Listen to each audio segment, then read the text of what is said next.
Bonjour à tous, avec l'aide de Dieu, nous allons étudier le Rambam, le 19e chapitre des lois du Sanhedrin Vea Onshinam Surim Lem, les lois relatives au grand tribunal et aux peines qui leur sont confiées. Perek Dishasar Alacha Aleph. Kol lo tase sheyesh bo karet. Toutes les interdictions passives de retranchement ve'en bo mitad bedin, mais il n'y a pas à l'abord du tribunal, chez Lokinalem, sur lequel les personnes qui ont transgressé sont punissables de flagellation. Echad ve'esinen, il y en a 21, ve'elwen, et les voici. 1. Abba al-Achoto, celui qui a un rapport avec sa sœur. 2. Al-Achot Aviv, celui qui a un rapport avec la sœur de son père. 3. Val-Achot Imo, celui qui a une relation, un rapport avec la sœur de sa mère. 4. Val-Achot Ishto, celui qui a un rapport avec la sœur de sa femme. 5. Val-Eshet Achiv, celui qui a un rapport avec la femme de son frère. 6. Val-Eshet Achi Aviv, celui qui a un rapport avec la femme du frère de son père. 7. Val-Anida, celui qui a un rapport avec une femme qui a eu du sang, qui a eu sa menstruation, qui n'est pas partie au mikvé, au bain rituel après. Et c'est l'occasion de rappeler que ça fait partie des 10 mivtsaïm du Rabbi, que le Rabbi a demandé de propager cette mitzvah qu'on appelle Tarat HaMishpach, à la pureté familiale, d'éveiller, de rappeler à tous les juifs que c'est très important de se marier évidemment avec une juive et de garder les lois de la pureté familiale, que lorsque la femme a sa menstruation, va aller au mikvé uniquement après, le mari et la femme ont droit d'avoir des rapports. Et comme on peut le voir ici, l'importance de la chose, que si quelqu'un transgresse ça, chas shalom, il est passif de karet, de retranchement. Continuons 8. Vea ochel chelev, celui qui mange des graisses interdites des animaux qui sont cachers, dans l'animal cacher même, que ce soit un bœuf, un agneau, une chèvre, il y a la graisse qui est cachère, celle qui n'est pas cachère, donc c'est le chelev qui n'est pas cachère. 9. Vea ochel dam, celui qui consomme du sang, que ce soit d'un animal, que ce soit d'une bête sauvage ou d'un oiseau. 10. Vea ochel chametz bepesach, celui qui mange du chametz, du levain, du pain, etc., à la fête de Pesach, c'est interdit. 11. Vea ochel beyom kipurim, celui qui mange le jour de Kippour. 12. Vea osem lacha beyom kipurim, celui qui fait un travail que la Torah a interdit de faire le jour de Kippour. 13. Vea ochel notar, celui qui mange ce qu'on appelle donc les restes, c'est-à-dire ce qui reste après le temps que la Torah a fixé et qu'il faut manger le sacrifice. Après ça, on n'a plus le droit de manger ce sacrifice-là, s'appelait notar. Celui qui en consomme, il est passible de karet aussi. 14. Vea ochel pigoul, celui qui mange donc quelque chose qui est devenu pigoul, qui est devenu dégoûtant d'après les règles de la Torah. C'est-à-dire que si, pendant qu'on était en train d'officier dans le temple pour faire le sacrifice, que ce soit au moment de la shrita, de l'abattage rituel, 2, au moment qu'on est en train de prendre le sang, recevoir le sang, kabbalat adam, troisièmement, au moment où on est en train de faire holachat adam, d'amener le sang au misbeach, ou bien que ce soit au moment où on est en train de faire zrikat adam, quand dans une de ces 4 choses-là, celui qui l'a fait, donc la première partie, ça peut être fait par un zar aussi, par quelqu'un d'ordinaire, mais en tous les cas, on va dire, imaginons que c'est le Kohen. Si le Kohen, il a eu donc une intention d'offrir, d'asperger le sang, ou bien de manger le sacrifice, ou bien de le brûler plus tard, après la date que la Torah elle donne, ça s'appelle pigoul. On n'a pas le droit de manger ce sacrifice. 15. Ve'atam eshachal b'sara kodesh, un homme qui est dans un état d'impureté, qui a mangé de la viande sacrificielle. 16. Ve'atam shenichnas ta'azara, quelqu'un qui est dans un état d'impureté et il est rentré dans l'Ezrat Israël, dans le temple. 17. Ve'ashochet kotshim bachutz, celui qui a pris un animal qui était consacré pour le temple et il a abattu à l'extérieur du temple. 18. Ve'amal kotshim bachutz, celui qui offre un sacrifice qui est consacré sur un misbéach, sur un autel à l'extérieur du temple. 19. Ve'amefatem et hashemen, celui qui confectionne l'huile d'onction que Moshe Rabbeinu il a fait, et lui il le fait exactement avec les mêmes proportions, et il le fait pour un usage personnel. 20. Ve'asar b'shemen amishra, celui qui se oint avec de l'huile d'onction, c'est-à-dire il retrouve l'huile d'onction que Moshe Rabbeinu il a fait, et il se oint avec. Et 21. Ve'amefatem et aktoret, celui qui confectionne l'encens dans les mêmes proportions que celle indiquée par la Torah pour le temple, et lui il le fait donc pour lui personnellement. Eh bien ces 21-là, s'ils ont transgressé, c'est des peines de karet, de retranchement, sur lesquelles il reçoit malkout, les 39 coups de fouet, comme le Ram nous a expliqué dans le chapitre précédent, que ceux qui sont passibles de mort par Dieu, que ce soit karet, le retranchement, bien que ce soit mitabide shamaim, la mort par le ciel, eh bien il y a aussi le malkout, les coups de fouet, Je dis toujours 39 parce qu'en général c'est 39, mais on apprendra dans la suite, des fois ça peut être moins que 39 si la personne n'est pas capable de les prendre. Halachabet, kol mechuyav mita bide shamaim, tous ceux qui sont passifs de mort par le ciel, et que belotase, et qu'ils ont transgressé un interdit, et cet interdit-là, que veyesh ben masse, donc il y a un acte pour que la personne elle soit punie. C'est-à-dire c'est pas juste un interdit passif, que la personne elle reste comme ça, elle n'a rien fait, et elle a transgressé. C'est un interdit dans lequel il a dû faire une action chez l'Okinalem, sur lequel on reçoit Malkout, comme on a expliqué dans le chapitre précédent, comme on vient de le dire maintenant, que malgré le fait qu'il y ait la mort par le ciel, mais il y a aussi Malkout, eh bien, Shmona Asar, ils sont au chiffre de 18. Ve'elouen, et les voici. Aleph, donc 1, Zar she'achal Trouma Gdola, un étranger, donc quelqu'un qui n'est pas Kohen, qui a mangé la grande Trouma. Alors avant de voir la suite, Trouma, Maser, etc., rappelons, lorsque quelqu'un il a des produits agricoles, la première des choses qu'il doit faire, c'est donner la Terouma Gdola, c'est-à-dire il doit donner une certaine partie au Kohen. Dans la Torah, il n'y a pas écrit exactement combien il doit donner. Les sages ont dit qu'il donne 2% pour quelqu'un qui est ni radin, ni large. Donc on va dire que c'est 2%. Donc ça c'est la Trouma Gdola. Après cela, la personne, donc ce juif-là qui a ses produits agricoles, il doit prélever 10% qui va donner au Lévi, ce qu'on appelle le Maaser Rishon, le premier Maaser, car comme nous allons le voir, il y a un deuxième Maaser qui vient après.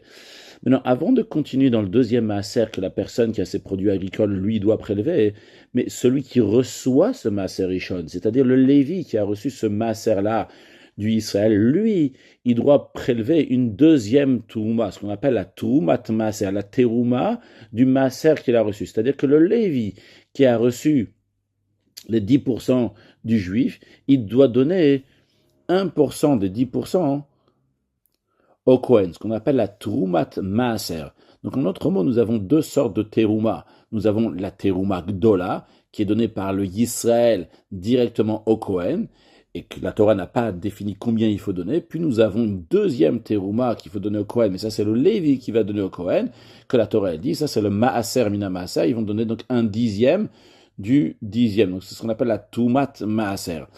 Revenons au premier juif, donc la première personne, donc celui qui a donné la Terouma Gdola et qui a donné le Maaser Rishon, donc la Terouma Gdola encore une fois au Kohen et après le Maaser Rishon au Lévi. Après ça, il y a aussi le Maaser Sheni, le deuxième Maaser, c'est-à-dire qu'il va prendre encore une fois donc un dixième, cette fois-ci un dixième de ce qui reste, c'est-à-dire ce qui reste après qu'il a donné la Terouma Gdola et le Maaser Rishon, il prend un dixième de cela et il va le manger à Yerushalayim.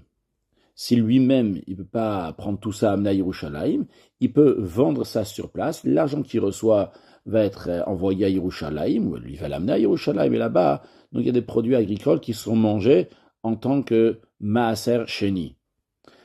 Ça, ce Maaser Sheni, cette deuxième dîme, est prélevé la première, deuxième, quatrième et cinquième année du cycle des 7 ans. Tous les 6 ans travaillent la terre, la 7e année, il y a la Shemitah.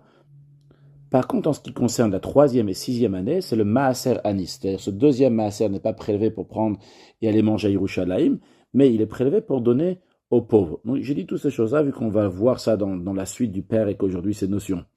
Donc revenons au Aleph qu'il y a ici. Donc le 1, c'est Zar Sha'achal Trouma Gdola. Donc quelqu'un qui n'est pas Kohen, qui a mangé cette grande Trouma, donc cette dîme-là qui doit être donnée, qui a été donnée donc au Kohen, et le Zar, l'étranger, n'a pas le droit de la manger. Bent mea ben teor, que cette dîme-là qui a été donnée au Kohen était impure, ou bien qu'elle était pure. Parce que le chidouche que le Ram veut nous dire ici, parce que en ce qui concerne un Kohen qui est impur, il y a une différence. Que s'il a mangé la Trouma qui est pure, il est passible de mort par le ciel. Si il a mangé de la Trouma qui est impure, il n'est pas passible. Et justement, ici, le Ram nous dit ici, dans ce hal, dans ce premier, qu'un Zar, lorsqu'il s'agit de quelqu'un qui n'est pas Kohen, qui a mangé de la Touma, eh bien, il est passible de mort par le ciel, même s'il a mangé de la Touma qui est impure. Continuons le Bet.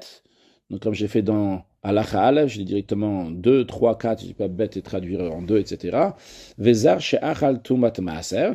Et un étranger, donc quelqu'un qui n'est pas Kohen, qui a mangé la Troumat Maaser, donc la Terouma que le Lévi qui a reçu le Maaser Rishon, il donne au Kohen, et que le Kohen, donc seulement lui, il a le droit de la manger, non pas un Zar, quelqu'un qui est étranger. 3. Vezar she'ach al bikurim ach asher nichnesu l'Yerushalayim. Un étranger, donc encore une fois, donc quelqu'un qui n'est pas Cohen, qui a mangé des bikurim, les prémices des fruits, après qu'ils sont rentrés à Yerushalayim, et ils sont devenus saints par le fait qu'ils sont rentrés à Yerushalayim, et donc ça doit être donné au Cohen, et lui il va le manger. Donc, et ici, donc c'est quelqu'un qui n'est pas Cohen qui les a mangés. 4. Vezar she'achal chala, quelqu'un qui n'est pas Cohen qui a mangé la chala, donc c'est la pâte qui a été prélevée de la pâte, donc un morceau de pâte qui est prélevé, ça s'appelle la chala, qui est donné au Cohen, et là ça doit être mangé par le Cohen, et ça c'est un zar, quelqu'un qui est étranger qui l'a mangé. 5. Vea ochel tevel, et celui qui mange donc du tevel. Tevel, c'est le mot tov lo tov, c'est pas bon dans le sens c'est des produits agricoles, chez le hura mimenu tu magdola tu maaser. Donc, si ces produits agricoles, on n'a pas prélevé ce qu'il fallait, en l'occurrence, ce qui nous concerne ici, c'est que la terouma n'a pas été prélevée, la touma gdola n'a pas été prélevée, la touma maaser n'a pas été prélevée, aussi bien la touma qui doit être prélevée par le premier qui avait ses produits agricoles, aussi bien la touma qui doit être prélevée par le Lévi, ça n'a pas été prélevé. 6. Celui qui mange une pâte qu'on n'a pas prélevée de la pâte, le morceau qui doit être donné au Kohen. 7. Un Kohen qui est dans un état d'impureté, qui a mangé de la dîme qui est pure. 8. Un Kohen qui rentrait dans le Saint des Saints, et ce n'était pas un Kohen Gadol le jour de Kippour pour officier là-bas. 9. Un Kohen qui est sorti du temple au milieu du service lorsqu'il est en train d'officier dans le temple. 10. Un Lévi qui a fait le travail dans le temple, c'est un travail qui est pour les Kohanim, lui il l'a fait. 11. Vezar chez Shimesh Bamigdash, quelqu'un qui n'est pas Kohen, qui a servi dans le temple, qui a officié dans le temple, que ce soit en jetant du sang, ou bien en offrant quelque chose, ou bien en versant de l'eau et du vin dans le temple. Ici, donc, quand il dit Shimesh Bamigdash, il ne parle pas de Shrita, comme il me semble que je l'ai mentionné tout à l'heure, qui concerne la Shrita, ça peut être fait aussi donc par un Yisraël, aussi Kabbalat Adam, recevoir le sang, ça peut être aussi par un Yisraël. Donc, mais en tout cas, s'il a fait des choses qu'il n'a pas le droit de faire dans le temple. 12. Umechusa begadim, quand un Kohen, que lui, il a oui le droit d'officier dans le temple, mais il lui manque les vêtements, parce qu'un Kohen ordinaire, il doit avoir 4 vêtements. Eh bien, s'il lui manque donc un de ces 4 vêtements, un Rokezar, il est considéré comme quelqu'un qui n'est pas Kohen, qui a officié dans le temple, Velo Keim Avad, et il reçoit Malkout. Donc, le commentaire, c'est discuter pourquoi le Ram souligne ici Velo Keim Avad, ici juste dans la 12e chose, alors que de tout ce qu'on est en train de dire ici, il reçoit Malkout, c'est des choses sur lesquelles il est passible de mort par le ciel, et qui reçoit Malkout. Continuons. 13. Kohen Tameh Shimesh, un Kohen qui, dans un état d'impureté, qui a officié dans le temple. 14. Veshatui Shimesh, un Kohen qui a bu du vin, une quantité d'un révit de vin, 86 millilitres, et après il a officié dans le temple, et il est passible de mort, donc il est aussi au Malkout. 15. Tvul Yom Shimesh, un Tvul Yom, c'est quelqu'un qui était impur, qui s'est trempé, il s'est immergé dans un bain rituel, mais le soleil ne s'est pas encore couché, donc il appelait un dvulium. Il est moins pur qu'avant, mais il n'est pas encore totalement pur, il n'a pas encore le droit d'officier dans le temple. Eh bien, s'il a officié dans le temple, donc lui aussi fait partie donc, des catégories de halachabet, qui est passé de mort par le ciel, et il reçoit Malkout. 16. Mechusar Kippurim, celui qui manque de kapara d'expiation, ça vient à la suite du dvulium. Une fois qu'il s'est immergé, après que le soleil s'est couché, ça y est, maintenant il est plus dvulium, mais il a encore mechusar kapara, il manque d'amener un sacrifice. Il doit amener un sacrifice d'expiation, et pour ça, il ne peut pas le faire le soir. Pour ça, il doit attendre le lendemain. C'est-à-dire, si c'est par exemple immergé au mikvé aujourd'hui, il a attendu le soir, le soleil s'est couché, il doit attendre demain pour pouvoir amener son sacrifice. Il peut le faire à partir de demain. Maintenant, si il n'a pas fait, tant qu'il n'a pas fait, si chez Shimesh, s'il a officié, eh bien il a transgressé. 17. Pourua Roche chez Shimesh, un Kohen qui a laissé sa chevelure grandir et qui n'a pas coupé ses cheveux pendant 30 jours et qui a officié dans le temple. 18. Kroua Bgadim chez Shimesh, un Kohen dont ses vêtements sont déchirés, qui a officié dans le temple. Eh bien, tout cela, ils sont passibles de mort par le ciel. Et ce qui nous intéresse ici, donc, ils reçoivent le Malkout, les coups de fouet. Halacha Gimel. Donc, les exemples que nous avons donnés ici dans cette halacha, le Ram les a bien cadré au début en disant qu'il s'agit ici donc des lotas et des commandements négatifs, que veyesh b'ema, c'est qu'il y a une action ici pour le faire. Dans l'Achat Gimel, le Ram nous dit en revanche, un Kohen qui officie dans le temple sans s'être lavé les mains et les pieds, donc dans le kior qui avait là-bas, le bassin avec lequel on se lavait les mains et les pieds, le Kohen quand il rentrait, il commençait avec ça. malgré le fait qu'il est passible de mort par le ciel. Et il ne reçoit pas Malkout. Pourquoi? Parce qu'il ne rentre pas dans les critères que nous avons dit dans Al-Achabet.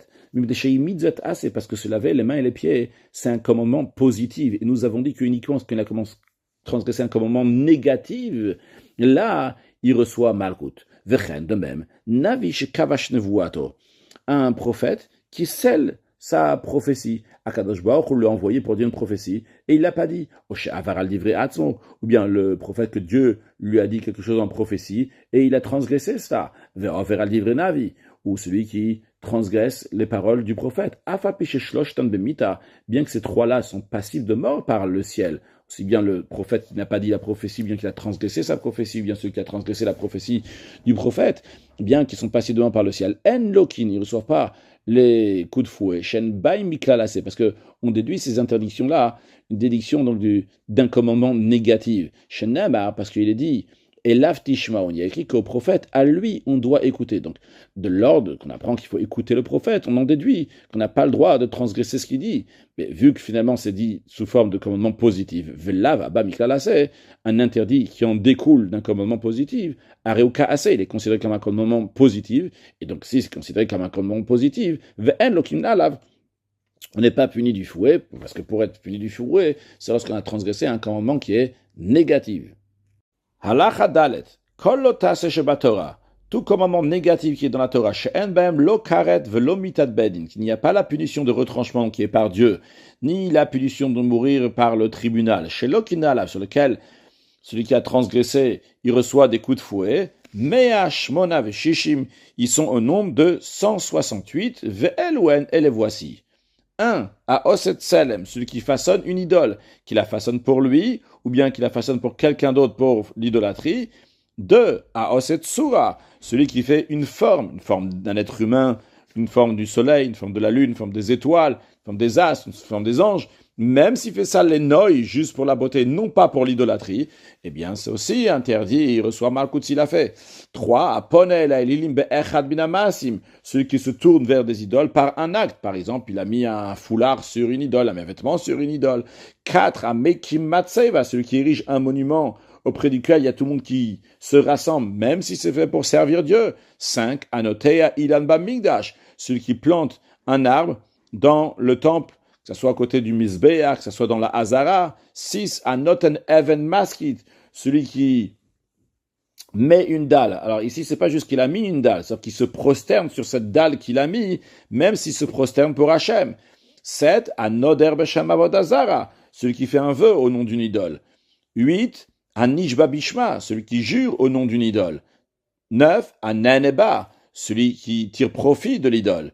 10. À Bone Iranidachat, celui qui reconstruit une ville détruite parce que les habitants ont fait l'idolâtrie. Donc c'est Iranidachat, une ville qui ont été dévoyés, donc ils sont mal comportés. Toute cette ville-là, elle doit être détruite et lui la reconstruit. 11. À Nenem Iranidachat, celui qui profite de la ville dévoyée. 12. À Osek Goyim, celui qui fait des pratiques des non-juifs. Par exemple, il met les vêtements que les non-juifs y mettent, il se coupe les cheveux comme eux, il construit des maisons comme eux.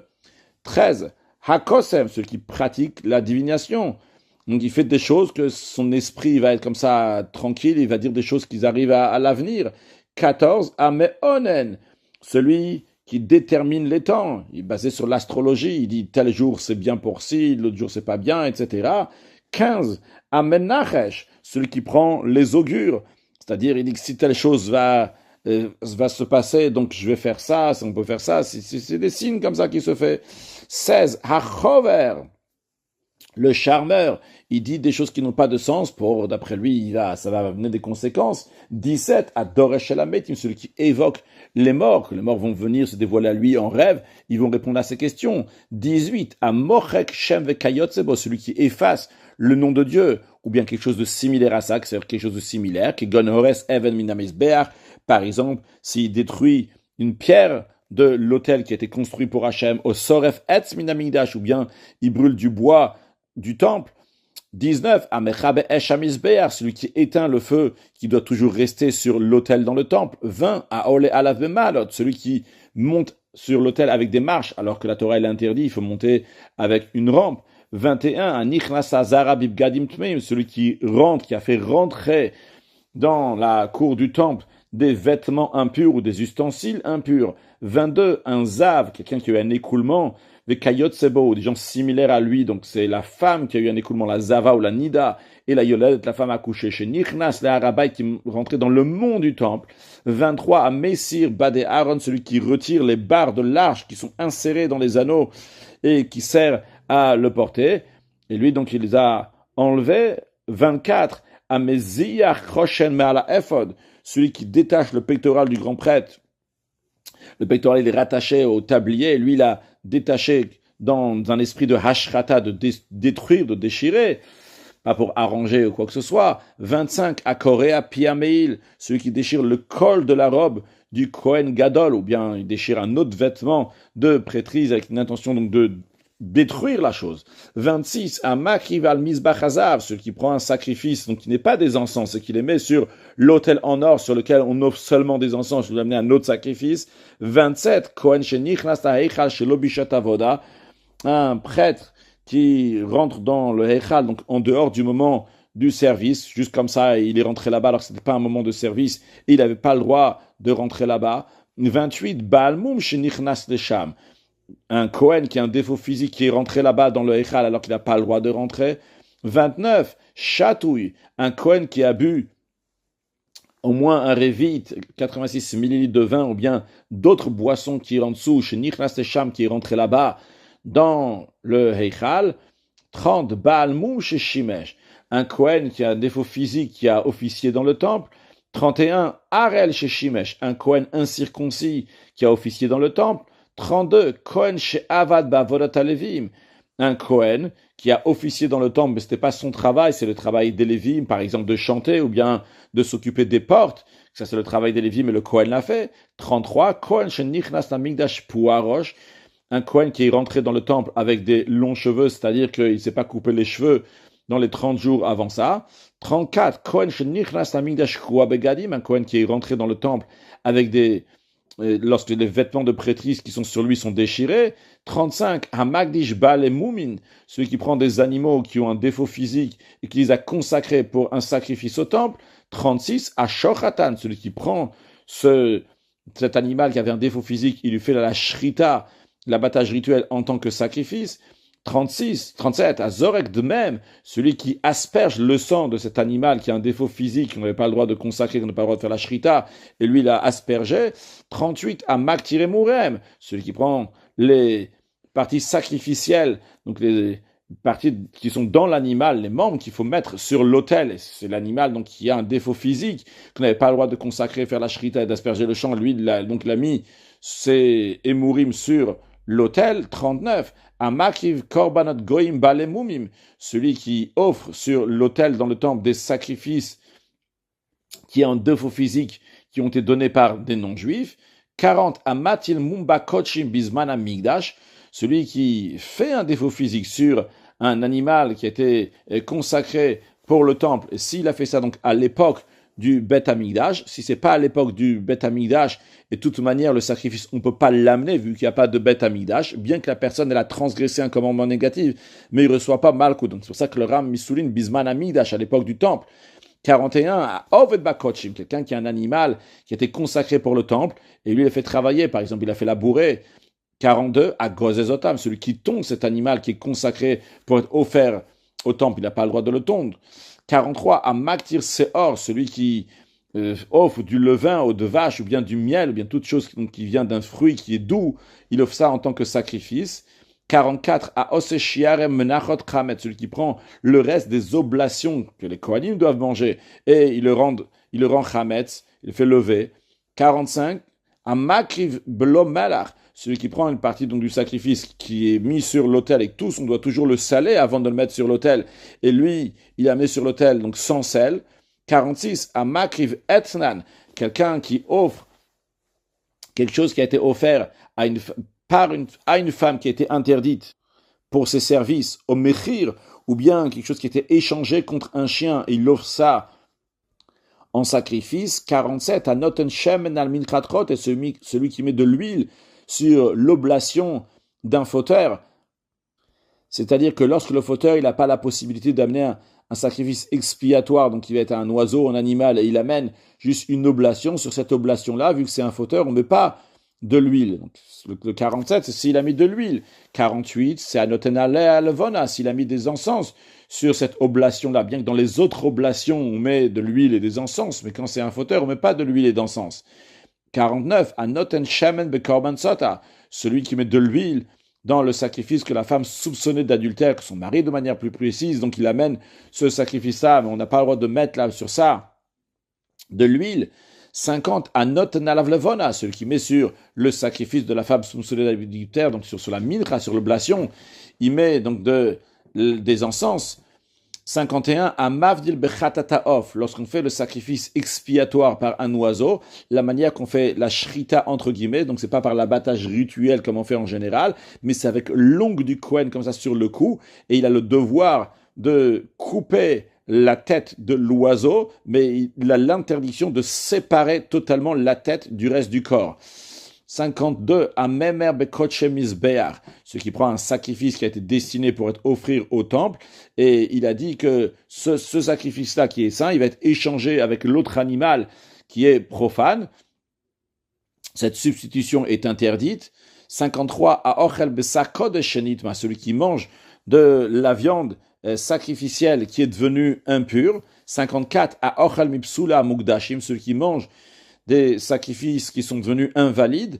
55, Kohen she'achal besar kodsha kodashim, si un Kohen qui se trouve à l'extérieur de la Hazara, chutz la Hazara, il a mangé de la viande des sacrifices de haute sainteté, comme par exemple le sacrifice expiatoire, le sacrifice de culpabilité, que le Kohen mange certaines parties de ce sacrifice-là, mais ça doit être mangé uniquement dans la Hazara, dans le parvis du temple, et lui, il a mangé ça à l'extérieur du parvis du temple.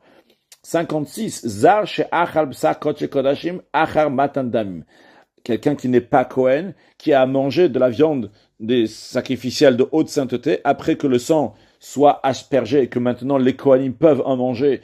Et lui, donc il a mangé cette viande alors qu'il n'a pas le droit. 57, Zar she'achal b'sar bechor. Quelqu'un qui est étranger, donc qui n'est pas Kohen, qui a mangé de la viande du premier-né d'un animal pur qui est donné au Kohen. Et le Kohen a le droit de le manger, mais pas un étranger. Et là, c'est un étranger qui l'a mangé. 58, Kohen et Sheniset Lézar. Une fille d'un Kohen. Une Kohenet qui s'est mariée à quelqu'un d'étranger, donc quelqu'un qui n'est pas Kohen. She'achla chazeveshok, qui a mangé de la poitrine ou bien de la cuisse des sacrifices que uniquement les Kohanim ont le droit de manger. Ah, c'est vrai que les Kohanim ont le droit de manger, les femmes des Kohanim ont le droit de manger, et les filles des Kohanim ont le droit de manger. Mais maintenant, elle s'est mariée avec quelqu'un d'autre, elle n'est plus considérée la fille du Kohen. Eh bien, si elle a mangé, afilou la'achar mitad bala, même s'il a mangé après que son mari il est mort, donc maintenant elle est à nouveau la fille du Kohen. Malgré ça, c'est vrai qu'après la mort du Kohen, elle peut remanger de la terouma, de la dîme, mais elle n'a plus le droit de manger, depuis le moment où elle s'est mariée, elle a plus, même si son mari va mourir après, elle n'a plus le droit de manger la poitrine et la cuisse. 59, Chalala, une femme qui est interdite de se marier avec un Kohen, qui a eu un rapport avec un Kohen, donc elle est devenue Chalala, She'achla Trouma, elle a mangé de l'adim. Alors, elle n'a pas le même statut que quelqu'un d'étranger, quelqu'un qui n'est pas Kohen, qu'on a vu avant dans l'Achabet, que quelqu'un qui n'est pas Kohen, qui a mangé de l'adim, il est passible de mort par le ciel. Cette femme-là, vu qu'elle s'est mariée avec un Kohen, même que c'est de manière interdite, elle est Chalala, donc c'est vrai qu'elle n'a pas le droit de manger de la Trouma. Mais si elle en a mangé, elle n'est pas passible de mort, elle est uniquement, si on peut dire, donc c'est pas passible de mort par le ciel, mais elle reçoit donc le malkout, ce que le Ram est en train de dire ici.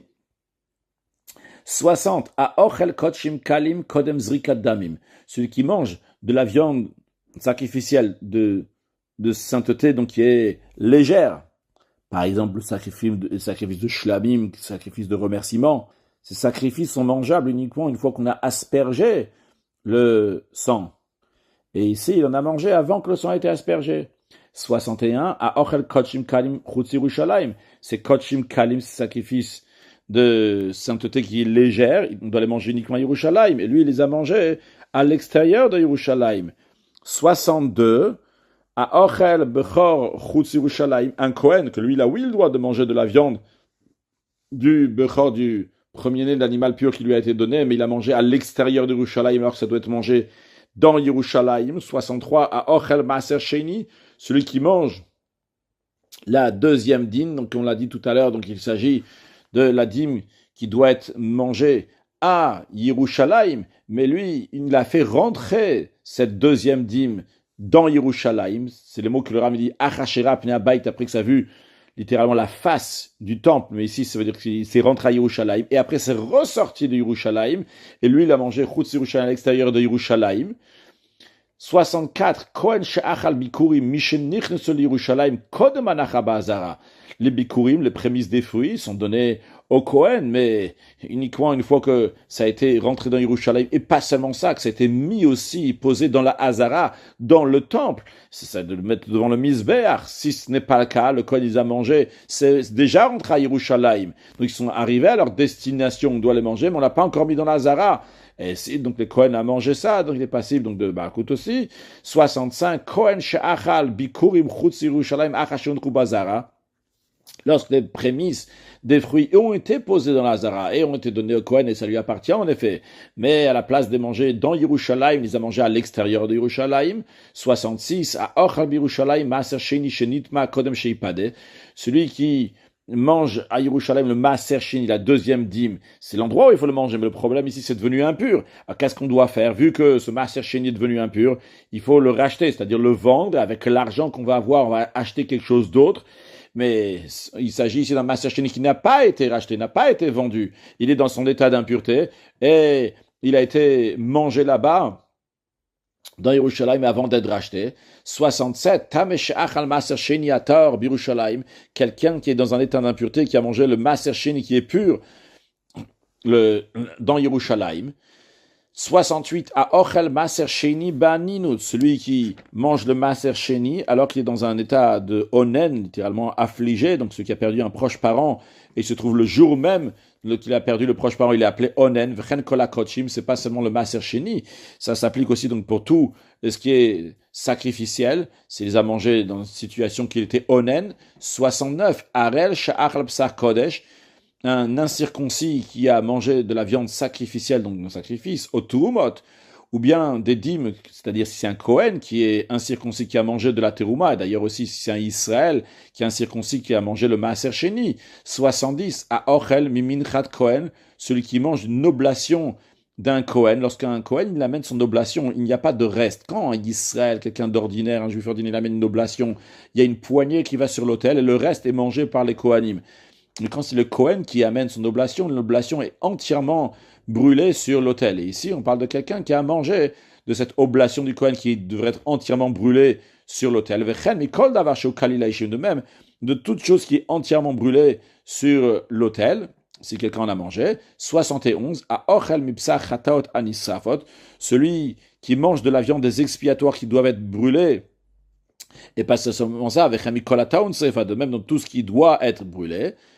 72, à Shochet Pesach al-Chamet, celui qui abat rituellement son sacrifice pascal alors qu'il a encore du Chametz, ce qui est interdit. 73, à Shover Bo Etzem, celui qui casse un des os du sacrifice de Pesach, Ben Barishon, Ben Basheni, que ce soit donc dans le sacrifice de Pesach, donc du mois de Nissan, le 14 Nissan, ou bien celui du deuxième du rattrapage, on va appeler ça donc du deuxième Pesach, le 14 Iyar. 74, à Motzi Mibsar Chutzlach Avurato, celui qui prend de la viande du sacrifice de Pessah et qui la fait sortir à l'extérieur du groupe. En effet, il y a un groupe de personnes qui est réuni, qui mangent ensemble le sacrifice de Pessah, comme la Torah dit qu'on n'a pas le droit de sortir de la chair, de la maison à l'extérieur, ça n'a pas le droit de faire sortir de la maison dans laquelle ils sont fixés pour manger le sacrifice de Pessah. 75, à Ochel Mibsaro Chutz la Mechavurato, celui qui mange de la viande du sacrifice de Pessah à l'extérieur de son groupe. 76, à Ochel Mibsaro Na, celui qui mange de la chair du sacrifice de Pessah lorsqu'il a été à moitié cuit, il a commencé seulement à cuire au mevouchal, ou bien, pardon, Na, c'est qu'il n'était pas cuit, il était grillé, il était commencé à griller, parce que le sacrifice de Pessah on le grille, ou bien qu'il a le prix de sacrifice de Pessah qu'il a mangé lorsqu'il a été cuit, alors c'est interdit de manger lorsqu'il est cuit. Quand je dis cuit, c'est-à-dire cuit à l'eau, qu'il n'a pas été grillé. 77, celui qui intentionnellement il a profité de quelque chose qui est consacré. 78, à Ochel Tevel Shadain le Hufra Shemen ou Maser, celui qui mange des produits agricoles qu'on n'a pas prélevé, le maaser, Afilou Maaser Ani, même si ce qui n'a pas été prélevé, c'est le Maaser Ani, donc la dîme qui est donnée aux pauvres, comme on a dit tout à l'heure, donc la 3e et la 6e année, après qu'on a pris le Maaser Rishon, on donne le Maaser Ani. Et le Rambam dit, même si la Touma, les parties qui doivent être données au Kohen, ils ont été donnés. Donc il n'y a plus ici la sanction de mort, Mitabi des Shamaim, qu'on a pris avant pour celui qui mange des produits agricoles dans lesquels il y a de la Terouma. Ici, il n'y a plus de Touma. Ici, ce qu'il y a, c'est seulement le Maaser, même seulement le Maaser Ani. Lui, il reçoit Malkout. 79, à Ochel Mibsar Nefesh Chaya, chez Nigmar Din Aliskila, celui qui mange de la viande d'un animal qui a été condamné à la lapidation parce qu'il a tué quelqu'un. Même si cet animal n'a pas été lapidé, on l'a abattu rituellement. Donc c'est pas ce qu'on appelle une nevela dans un animal qui est mort comme ça naturellement, qu'on n'a pas fait la shrita ici. Il y a oui la shrita. Malgré cela, celui qui mange de cet animal-là qui était condamné à être lapidé, il reçoit Malkout. 80, à Ochel Beimat Mea, celui qui mange un animal impur, c'est-à-dire un animal qui n'a pas les signes de kasher, donc il n'a pas les sabots fendus et il ne rumine pas, ou bien qu'il lui manque un des deux. 81, à Ochel Oftame, celui qui mange un oiseau qui est impur, donc qui n'a pas, qui n'est pas caché, il n'a pas les signes que la Torah l'interdit d'en manger. 82, à Ochel Dagtame, celui qui mange un poisson qui est impur, donc pour le poisson, il y a oui, donc des signes que la Torah elle dit, donc des écailles et des nageoires, contrairement à l'oiseau qu'on a vu juste avant, c'est pas des signes, c'est la Torah elle dit celui qu'on a le droit de manger, et ce qu'on n'a pas le droit de manger. 83, à Ochel Sheretz Aof, celui qui mange un insecte qui est ailé, par exemple une mouche. Et 84, à Ochel Sheretz Aretz, celui qui mange un animal rampant sur le sol, par exemple un serpent, un scorpion. 85, à Ochel Sheretz Hamayim, celui qui mange une créature aquatique. Donc c'est des créatures qui ne sont pas à la forme de poissons, mais ils vivent dans la mer. Ça peut être des fois des vers ou bien des, comment on dit, tsardea, des grenouilles. 86, à Ochel Remes Adama, celui qui mange une créature qui rampe sur le sol, Afalpichénorav, bien qu'il ne pullule pas, ça ne vient pas de père et de mère, ça vient des choses qui pourrissent, que ça peut être du fumier, ou bien que ça peut être donc des ordures, de la viande qui a pourri. 87, à Ochel Tolaim Sheba Perot, celui qui mange des vers qui sont faits dans les fruits Achash Pershu, si c'est sorti donc du fruit. 88, à Ochel Nevela, ceux qui mangent la viande d'un animal, ou bien d'une bête sauvage, ou bien d'un oiseau qui est mort sans qu'on a fait la shrita, on ne l'a pas abattu rituellement. 89, à Ochel Trefa, celui qui mange la viande d'un animal, d'une bête sauvage ou d'un oiseau qui va presque mourir parce qu'il a reçu un coup, il est très malade, même si on a fait la shrita comme il faut, eh bien on n'a pas le droit de le manger. 90, à Ochel Ever Minachai, celui qui mange un kazaït, le volume d'une olive, donc 27 cm3, d'un membre qui a été séparé d'un animal, d'une bête sauvage ou d'un oiseau alors qu'ils étaient vivants. 91, à Ochel Gidanaché, celui qui mange le nerf sciatique. 92, à Ochel Basar Bechalav, celui qui mange de la viande qui a été cuite avec du lait. 93, à Mevachel Basar Bechalav, celui qui cuit de la viande avec du lait. 94, à Ochel Mitvua Chadasha Kodem Avata Omer, celui qui mange de la nouvelle récolte, c'est-à-dire de la récolte qui a pris racine dans la terre après qu'on a amené le sacrifice du Homer l'année précédente. L'année précédente, c'était le 16 Nissan, on a amené le Homer, donc le deuxième jour de la fête de Pessah, le 16 Nissan, et ça a pris racine donc, après ce jour-là, ça peut être même 6 mois plus tard, et maintenant, donc il a déjà cette récolte-là, il n'a pas le droit de la manger tant qu'on n'a pas amené le Homer de cette année, donc la récolte, le sacrifice d'orge, cette année, donc le 16 Nissan, ça s'appelle donc le Chadash. 95, à Ochel Orla, celui qui mange des fruits qui ont poussé d'un arbre dans les 3 premières années de l'arbre. 96, à Ochel Kilea Kerem, celui qui mange un mélange d'une autre espèce de graine qui a été semée dans une vigne. 97, à Ochel Taorov et Chametz Bepesach, celui qui mange quelque chose qui s'est mélangé, du Chametz qui s'est mélangé avec quelque chose d'autre à la fête de Pessah. Il n'y a pas le karet, parce que le karet, c'est le retranchement, on a vu tout à l'heure, ceux qui mangent du chametz sans aucun mélange. Mais ici, donc, celui qui mange ce mélange de chametz, il y a du chametz qui est mélangé, lui, il reçoit malkout. 98, à Ochel Chametz Achar Chatzot, celui qui mange du Chametz le 14 Nissan après Chatzot. On n'a pas encore rentré dans Pessah, mais on est la veille de Pessah. Après Chatzot, on n'a plus le droit de manger du Chametz. Celui qui en mange, contrairement à Pessah même, qui est passif de Karet, mais lui, il est passif donc de Malkout. 99, Amekayem Chametz de Pessah Birshuto, qui gagne chez Chimetz Isato, celui qui fait que le Chametz va se garder en sa possession pendant Pessah. Par exemple, donc il a fait lever sa patte, bien qu'il a acheté du Chametz à Pessah. 100, à Shoteye Nesser, celui qui boit du vin qui a été versé à l'idole. 101, Nazir she'achal migefen hayayin. Un Nazir, c'est quelqu'un qui a dit « je suis Nazir », et en conséquence, il a plusieurs interdictions. Il n'a pas le droit de se rendre impur pour un mort, il n'a pas le droit de se couper les cheveux, et entre autres, il a l'interdiction de boire du vin. Et ici, donc, on parle d'un Nazir qui a consommé un produit de la vigne, ou quelque chose donc qui sort de la vigne. Pas qu'on dit le geffen ici, geffen c'est tout ce qui sort de la vigne. 102, Nazir chez Gilach, un Nazir qui s'est coupé les cheveux. 103, Nazir chez Nitmalemet, un Nazir qui est devenu impur en contact avec un mort. 104, Amegaleach et un Netek. Netek ici fait référence à la tsarat, la lèpre, que la Torah désigne que la personne elle est impure si elle a tel et tel signe, et ça joue aussi donc avec les cheveux. Et ici on parle de quelqu'un qui a coupé justement ce signe-là d'impureté de la lèpre, qui était donc un cheveu, il a coupé. 105, à Choter Siman et Tsarat, celui qui a enlevé donc des signes de lèpre qui sont sur sa chair. La lèpre peut être aussi donc sur un vêtement, donc il a coupé, ou bien ça peut être aussi la lèpre sur la maison, lui donc il a coupé, il a enlevé, Oshek Vayan, ou bien qu'il les a brûlés, comme ça on voit plus de traces maintenant vu qu'il les a coupés ou bien les a brûlés. 106, à Oved Benachal Shenerfa Bo à Egla, lorsque il y a quelqu'un qui on retrouve mort à côté d'une ville, on ne sait pas qui est-ce qui l'a tué, eh bien la Torah elle dit que la ville la plus proche, ils vont prendre une génisse, ils vont l'amener donc à côté d'un fleuve, d'un torrent, et là-bas, après le sol de ce torrent-là, on n'a pas le droit de le travailler, on n'a pas le droit de semer, de labourer, etc.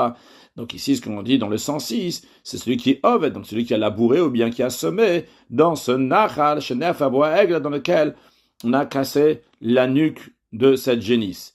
107, Azorea Eretz Israël Bashvit, on sait que la 7e année, on n'a pas le droit de travailler les produits agricoles et la terre, donc en Eretz Israël. Donc on va avoir plusieurs choses qui sont liées à ça. Donc dans le 107, on dit celui qui a semé en Eretz Israël la 7e année. Dans le 108, à Zomer et à Ilan Bashvit, celui qui taille l'arbre pour que l'arbre va repousser encore mieux. Donc il fait ça pendant la 7e année. 109, à Kotzer Safiar, celui qui moissonne donc des produits spontanés blochinouilles sans faire de changement de la méthode ordinaire. 110, à Botzer blochinouille, celui qui cueille les fruits d'un arbre pendant la 7e année en Eretz Israël sans faire de changement de la méthode ordinaire. 111, Azoré, à Bishnata Yovel. Le Yovel, c'est la 50e année. Tous les 7 ans, il y a la Shemitah, 7 x 7, ça fait 49. Et après la 50e qui vient à la suite, c'est appelé le Yovel. On n'a pas le droit de semer la terre en Eretz Israël. Donc dans le 111, on ne parle de quelqu'un qui a semé la terre pendant Eretz Israël. Dans 112, à Kotserba, celui qui a moissonné, blochinouille, sans faire de changement de la méthode ordinaire, donc pendant cette 50e année. Dans 113, à Botserba, blochinouille, celui qui cueille les fruits d'un arbre sans faire de changement de la manière ordinaire. 114, à Mechale Peatzade, Vlontanaladi. Alors, juste rappelons avant de continuer cette mitzvah-là et encore les autres qui viennent dans la suite, encore quelques autres qu'on verra un peu plus tard. On a déjà appris dans le chapitre précédent qu'il y a certains commandements dans la Torah qui sont rattachés, qui peuvent être arrangés par un commandement positif. C'est-à-dire que la Torah dit « tu ne fais pas ça », mais la Torah dit « il faut faire comme ci, comme ça ». L'exemple qu'on avait donné, c'était l'exemple de l'interdiction de prendre tout le nid en même temps, il faut renvoyer la mère, ça on le verra dans la suite. Et le deuxième exemple qu'on avait vu, c'est justement ici la 114. Donc on a un positif et on a un négatif. Et donc, le positif, c'est de faire ci et ça, ne pas faire comme ci, comme ça. Même quand t'as pas fait ce qu'il fallait pas, t'as fait ce qu'il fallait pas faire, tu peux te rattraper en faisant ce qu'il faut faire. Et dans cet esprit-là, donc, on va avoir plusieurs mitzvot comme ça. Donc ici, c'était le deuxième exemple qu'on a vu dans le chapitre précédent. La Torah, elle dit que le coin du champ, il faut le laisser pour les pauvres. Donc ça, c'est le commandement positif. Maintenant, ici, dans 114, on nous parle d'un mechal peatzade. Celui qui a moissonné entièrement le coin de son champ, Et alors, il peut toujours se rattraper. Comment il peut se rattraper? C'est en donnant ce qu'il a moissonné, il va donner aux pauvres. Mais ici, il veut l'onetan aleani. S'il n'a pas donné aux pauvres, c'est pas qu'il, il n'a pas juste, il n'a pas donné. Que maintenant, il peut plus le donner aux pauvres. Par exemple, ça a été perdu, et ça a été brûlé, ça a disparu, c'est plus là, quoi, en tous les cas. Donc, il veut plus se rattraper. Dans ces cas-là, il reçoit malkout. Le 115, Amelaket leket volontan aleani. Dans certaines versions, il y a 115 et 116, donc ils sont inversés. Donc, en tous les cas, dans ma version que j'ai, dans le texte, pas qui est sur le texte de la vidéo. Donc, Amelaket leket, celui qui a glané les épis au cours de la moisson. La Torah dit que le leket, les épis donc qui tombent au moment de la moisson, il faut le donner aux pauvres. Donc lui, il les a pris pour lui-même. Et après, ils sont plus là. Il les a pas donnés aux pauvres. Donc, encore une fois, ici aussi, s'il veut peut se rattraper en les donnant aux pauvres après, mais maintenant, ils sont plus là. Donc il peut plus se rattraper. Dans le 116, Ameolel Carmo, celui qui a grappillé les petites grappes de la vigne. Ces petites grappes-là, il n'a pas le droit de les prendre, il doit les laisser pour les pauvres. Lui, il les a pris. Alors, il peut toujours se rattraper en les donnant aux pauvres, mais maintenant, ils sont plus là. Velontanolan, il les a pas donnés aux pauvres. Donc, il recevra malkout. 117, Amalaket Peret Carmo, celui qui a recueilli les grains et parts de sa vigne. Velontanolan, il les a pas donnés aux pauvres. Donc, ici aussi, la Torah, elle dit que quand il y a 2 graines comme ça, qu'on appelle ça, donc de la grappe, des boules là, qui tombent, ces grains, il faut les donner aux pauvres. Lui, il les a pris pour lui. Alors, il peut toujours se rattraper, mais concrètement, ils sont plus là, donc il les a pas donnés, il va recevoir malkout. 118, alors, Keach Omer Ashecha, la Torah, elle dit que quand il y a une gerbe oubliée, il faut la laisser là-bas dans le champ, et la laisser pour le pauvre. Lui, alors, Keach Omer Ashecha, il a pris cette gerbe qui a été oubliée, Vlontan et après, elle est plus là pour qu'il la donne aux pauvres. 119, alors, Keach Emalabanim, celui qui prend la mère, c'est-à-dire l'oiseau, avec les enfants, avec les oisillons, avec les œufs, il a pris donc tout le nid, ce que la Torah elle a interdit, velo shilachaem, et il n'a pas renvoyé la mère, et la mère elle est plus là. Donc par exemple, il a fait la shrita de la mère, ou bien qu'elle est morte, il peut plus la renvoyer, donc il peut même plus se rattraper. 120, Azoré Akilaim Baaretz Bizraim, celui qui sème en Eretz Israël 2 graines, donc qui sont pas les mêmes, des graines hétérogènes en terre d'Israël. 121, Azorea Kila Kerem Baaretz, celui qui sème un mélange de graines avec une vigne en Eretz Israël. 122, à Markiv Ilanot Kilaim, celui qui grève des arbres qui sont d'espèces différentes l'un avec l'autre, et ça ne s'applique pas seulement en Eretz Israël. Mais Bechol Makom, en tout lieu, même en dehors d'Eretz Israël. 123, à Marbiya Be'ema Kilaim, celui qui accoupe des animaux d'espèces différentes entre eux, et ça aussi, ça s'applique Bechol Makom à tout endroit, pas seulement en Eretz Israël. 124, à Manig Bekilaim, celui qui dirige des animaux d'espèces différentes ensemble, et ça aussi, ça s'applique Bechol Makom en tout lieu, que ce soit en Eretz Israël ou en dehors d'Eretz Israël. 125, à Chosem Be'ema Bet Mlacha, celui qui muselle un animal pendant qu'il travaille, et ça aussi, ça s'applique Bechol Makom en tout lieu, en Eretz Israël, en dehors d'Eretz Israël. 126, à Shochet Otoved Beno Bechol Makom, celui qui abat rituellement un animal et son petit le même jour. Ça s'applique en tout lieu cette interdiction.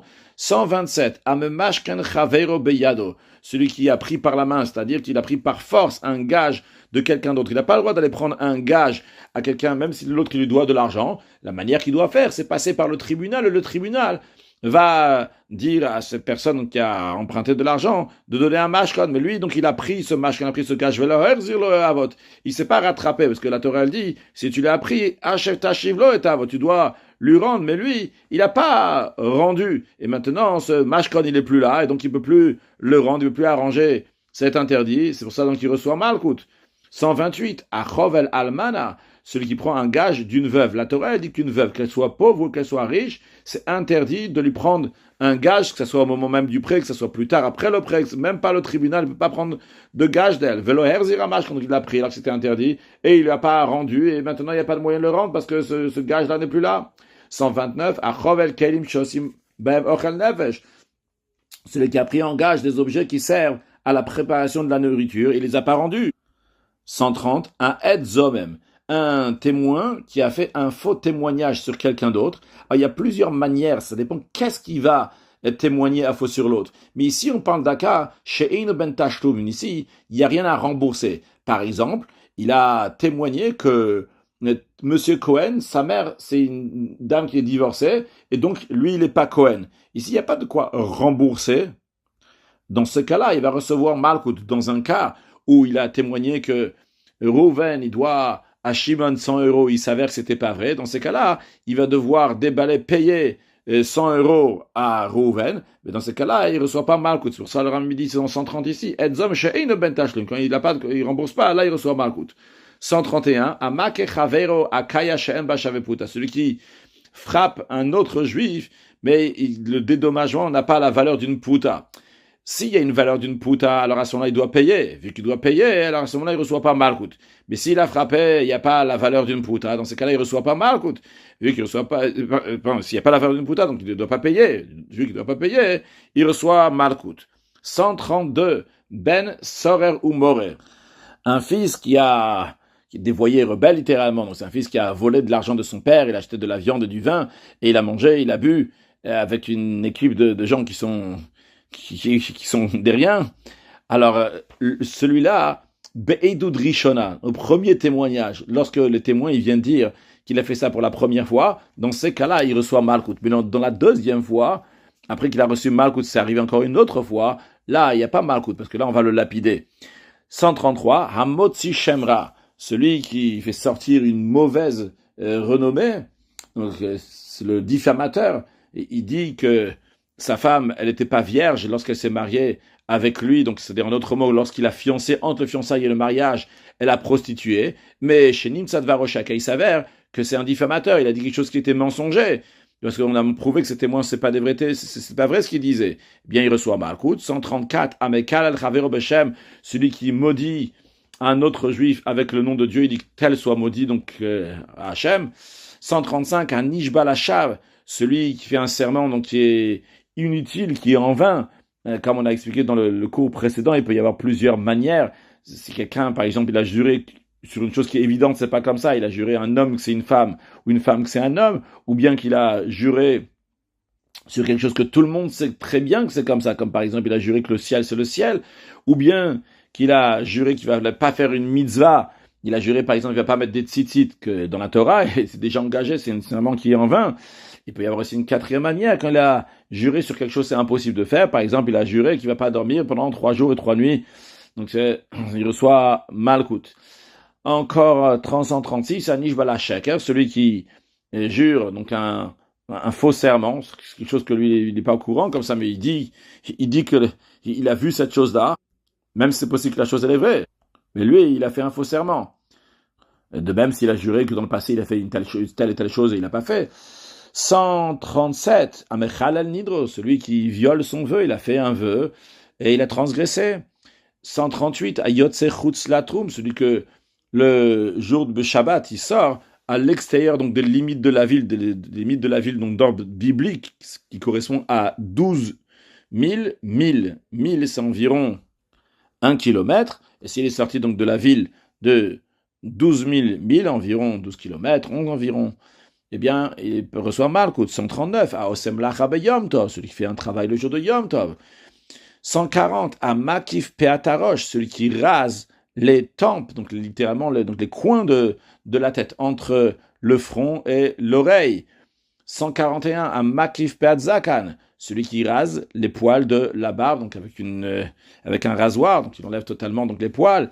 142, à Soret Almet, celui qui se fait une entaille pour exprimer sa souffrance qu'il a pour quelqu'un qui lui est mort. 143, à Koreach Rosho Almet, celui qui se fait une tonsure pour exprimer sa souffrance sur le mort. 144, à Kotev Ktovet Kaka, celui qui fait un tatouage. 145, à Lovesh Shatne, celui qui porte un vêtement qui est fait d'un mélange de lin et de laine. 146, à Kotzetz Ilane Machal Derech Ashrata, celui qui abat des arbres fruitiers dans un but destructif.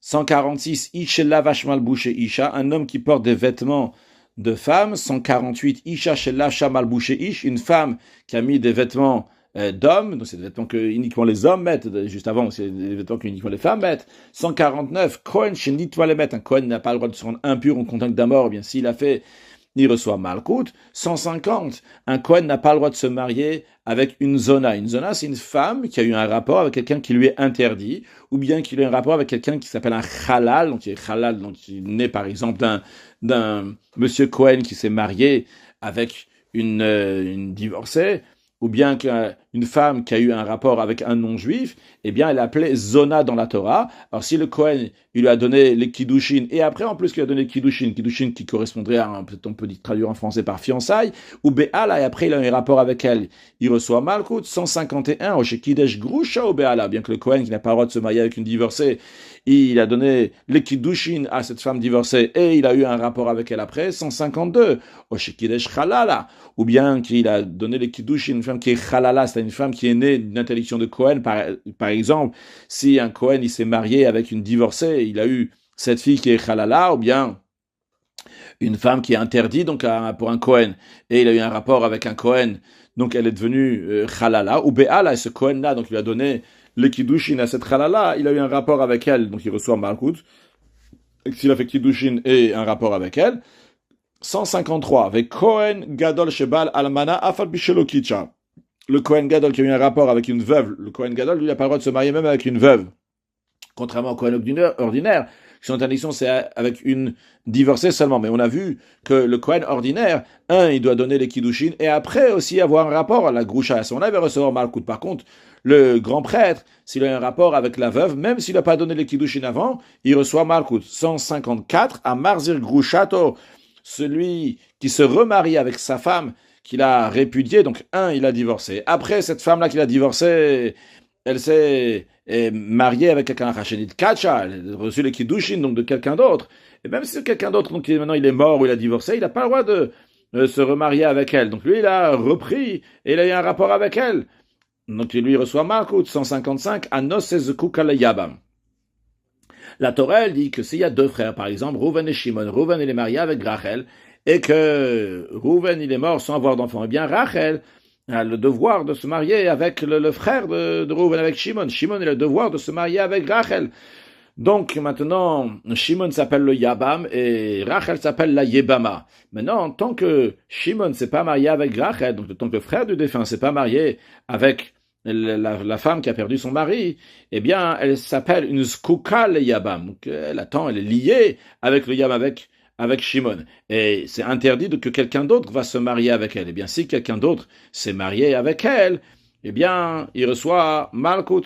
156, à Baalak Deisha, celui qui a un rapport avec une femme en tant que prostitution, sans Kiddushin, sans fiançailles, juste pour avoir un rapport avec elle. 157, Mamzer, chez Nasa Bat Israël. Un Mamzer, donc c'est quelqu'un qui est né d'une relation illicite, duquel il a sanction, la sentence de carré de retranchement, à part l'Anida. Donc s'il est né de cette union-là, donc lui c'est un Mamzer, et lui il n'a pas le droit de se marier avec une Israël, avec une fille juive ordinaire. Il peut se marier avec une mamzeret, il peut se marier avec une convertie, et vice-versa aussi. Donc c'est la même chose aussi pour une mamzeret, qui n'a pas le droit de se marier avec un Israël. Et c'est la même chose aussi donc pour le Malkout ici, mamzer shenasa bat Israël ou Baal. Donc s'il y a un mamzer ou une mamzeret, il s'est marié donc avec un juif, et Nasa, ici Nasa dans le sens de Kiddushin, il donne les Kiddushin, et après donc il y a eu un rapport. 158, Petsu adak shenasa bat Israël ou Baal. Un homme aux testicules qui sont écrasés, ou bien au membre qui est écrasé, ou bien les testicules qui sont coupés, ou bien le membre qui est coupé. Donc il n'a pas le droit de se marier avec une fille juive. Si il a, il donnait Kiddushin à la fille juive, il a eu un rapport, il reçoit Malkout 159, à Mesares Ish, celui qui castre un homme, ou pas seulement s'il a castré un homme, de même, donc de même les mâles des animaux domestiques, des animaux sauvages, et des oiseaux, donc il a fait pour pas qu'ils peuvent quelque chose pour pas qu'ils puissent enfanter. 160. Ones chez Geresh Anusato. La règle elle est que si un juif il a violé une fille juive, eh bien il a le devoir de se marier avec elle, évidemment si elle est d'accord. Il n'a pas le droit de la divorcer pendant toute sa vie. Et bien, si cette personne-là, ce violeur, donc chez Geresh Anusato, il a divorcé cette femme-là, donc il a violé. Velo Herzira, et il n'a pas repris. Parce que si elle est encore en vie, il peut toujours la reprendre. Donc on ne peut pas recevoir Malkout parce qu'il peut toujours se rattraper. Mais par exemple, elle est morte maintenant, donc il ne peut plus se rattraper et la prendre. Il reçoit Malkout. 161, Amotzi Shemra, le diffamateur. Le diffamateur, lui aussi, il a le devoir de garder sa femme à vie et il n'a pas le droit de la divorcer. Et là-bas aussi, donc il y a aussi bien un commandement positif et un commandement négatif. Et lui, chez Geresh Ishto, il a divorcé sa femme, et il n'a pas repris, il ne peut plus la reprendre. Par exemple, elle est morte, 162, à Karev el Arayot Bederech Midaka Aznut, celui qui a un contact de façon impudique aux femmes donc qui lui sont interdites, par exemple s'il les enlace ou bien il leur fait la bise, même si il n'a pas littéralement dévoilé la nudité, c'est-à-dire qu'il n'a pas eu de rapport avec elle. C'est celui qu'on appelle dans le Talmud, celui qui est suspecté d'avoir des rapports qui sont interdits. 163, Amitraten Bagoim, celui qui se marie avec, il appelle, donc c'est un mariage en tous les cas, avec une non-juive, ou bien une juive qui se marie avec un non-juif. 164, Ger Amoni, Shenasa Bat Israël, ou Baal, un converti de Ammon, qui a donné les Kiddushin à une fille juive, il a eu un rapport avec elle. 165, de même Ger Moav, un converti de Moab, Shenasa Bat Israël, qui a donné les Kiddushin à une fille juive, ou Baal, il a eu un rapport avec elle. 166, Melech Shehir Banashim, un roi qui a pris trop de femmes, plus que 18 femmes. 167, Melech Shehir Basusim, un roi qui a pris trop de chevaux pour son char, ce que la Torah l'interdit. 168, Melech Shehir Bakesef Vezav, un roi qui a multiplié son argent et son or juste pour les garder comme ça dans ses trésors, pas pour payer ses soldats, etc., que la Torah l'interdit. Donc, nous avons vu ici 168 personnes qui reçoivent Malkout pour la Avera qu'ils ont fait. En plus de ça, nous avons vu avant, au début du chapitre, 21 qui reçoivent Malkout quand ils sont passifs de Karet, et encore 18 qui reçoivent Malkout quand ils sont passifs de Mitabide Shamayim par la mort par le ciel. Donc en tout, ça nous en fait 207. Nimtsu Kolalok Ilmataim Veshiva. Donc il se trouve que le nombre de tous ceux qui reçoivent les coups de fouet, c'est 207. Siman Lahem, le signe, c'est Yilku Zeidim. Yilku, donc ils vont recevoir Malkout. Zeidim, c'est les pécheurs, ceux qui se comportent mal. Donc ils reçoivent ces coups-là, donc qui correspond à ceux qui reçoivent Malkout. Alors, conclure avec un mot de Chassidut, on va dire Bederech Efshar, parce qu'on peut faire Fabringen sur chacun des mitzvot qu'il y a ici. Mais aujourd'hui, lorsque j'étais dans le tank, il y a un garçon qui a demandé pourquoi c'est interdit de se marier avec une non-juive. Donc c'est le 163 qu'on a vu ici, Amitratem Bagoim. Il y en a un qui a dit parce que tes enfants ils vont pas être juifs. Il y a un autre qui a dit parce que la Torah l'interdit. Et tout est vrai. Alors j'ai rajouté sur ça aussi un mot de Chassidut, qu'il faut que le mariage soit compatible, vu qu'un juif, il a une âme divine, et il faut que la juive aussi, il a une âme divine, parce que si il y a un juif qui a une âme divine et l'autre qui n'a pas une âme divine à là, c'est pas compatible. C'est-à-dire que c'est une seule âme, que les deux, ils vont se mettre ensemble, mais sinon, ça marche pas. Bon, en tous les cas, on va essayer de faire un maximum que les juifs se marient entre juifs, Bezrat Hashem, et qu'ils vont garder la pureté familiale, comme on a insisté, on a dit, c'est un mitzvah du Rebbe, et que très prochainement, on va voir la venue de Mashiach. Now, une excellente journée.